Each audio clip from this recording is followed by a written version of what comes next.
মিলন ক্ষেত্র হয়ে উঠেছে। এমনই এক পরিবেশ, আজকে অনুকূল পরিবেশ, প্রভুর কৃপা বর্ষণ আমাদের উপর রয়েছে। তাই রথের দিনের বিকেল থেকে রাত্রি এবং উল্টো রথের দিনের বিকেল থেকে রাত্রি আমাদের সুখময় এবং সুন্দর পরিবেশ উপহার আমরা প্রভুর কৃপা বর্ষণেই পেয়েছি, উপভোগ করছেন আপনারা সবাই একাত্মবোধের সঙ্গে মেলা উপভোগ করছি, প্রভুর দর্শন করছি। নবনির্মিত মন্দিরের কাল চলছি, নির্মীয়মান মন্দির করতে দান করি আপনাদের কাছে। যারা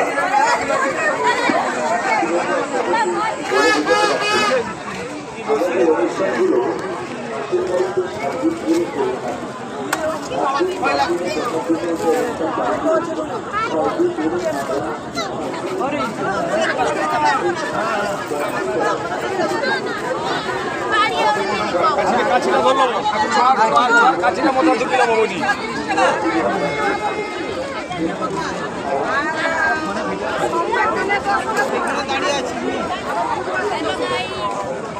এদিকে